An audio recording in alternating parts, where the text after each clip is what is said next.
You need to stop sending emails only when you want to sell something. Showing up just for promotions like a sales ninja and then disappearing, it annoys your subscribers and tanks your results.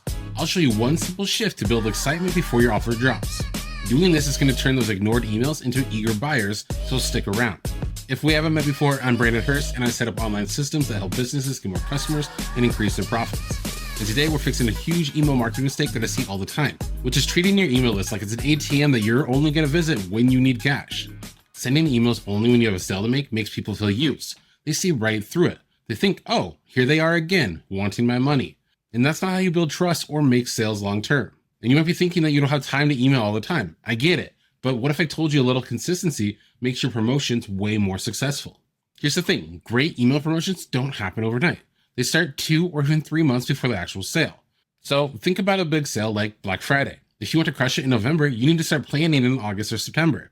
And you might be thinking, why so early? Well, because you need time to warm up your audience. The problem is showing up cold. People haven't heard from you. They don't remember why they subscribed, and suddenly you're asking for a sale.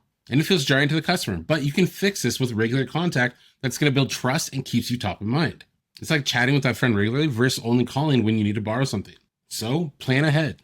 Decide on your promotion, then map out the months leading up to it, and plan out what value you're going to provide before you ask for the sale.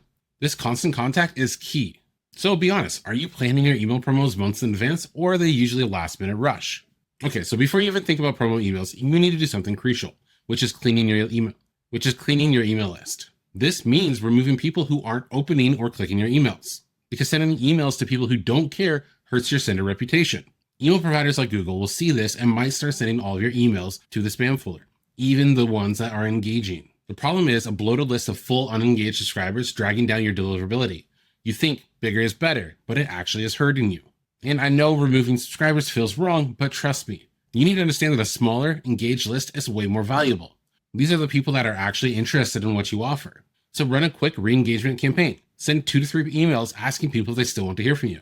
And use a clear email subject like, do you still want emails from whatever your brand name is? And ask them to click a link inside if they do. Wait a week, then remove everyone who didn't click.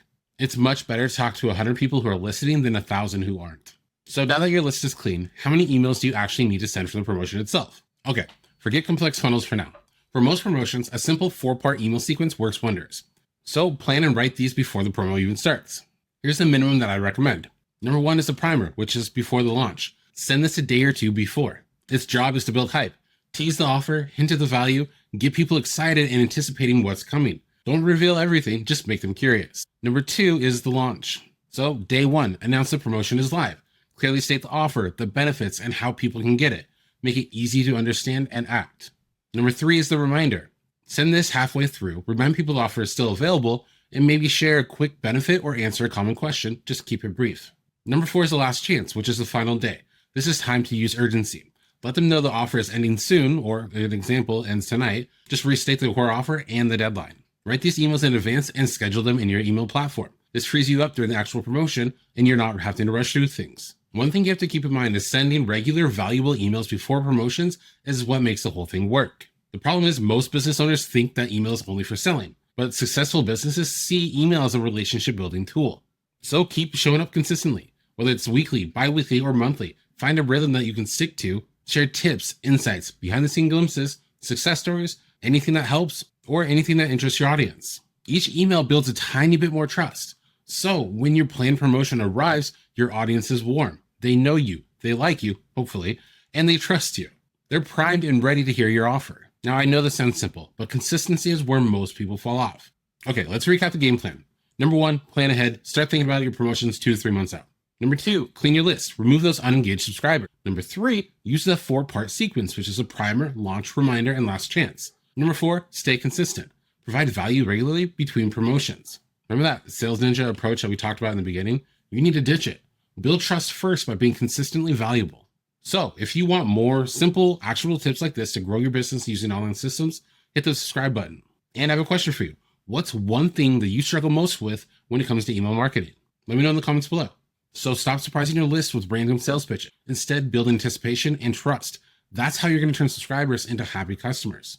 Just remember, consistency builds trust and trust delivers sales.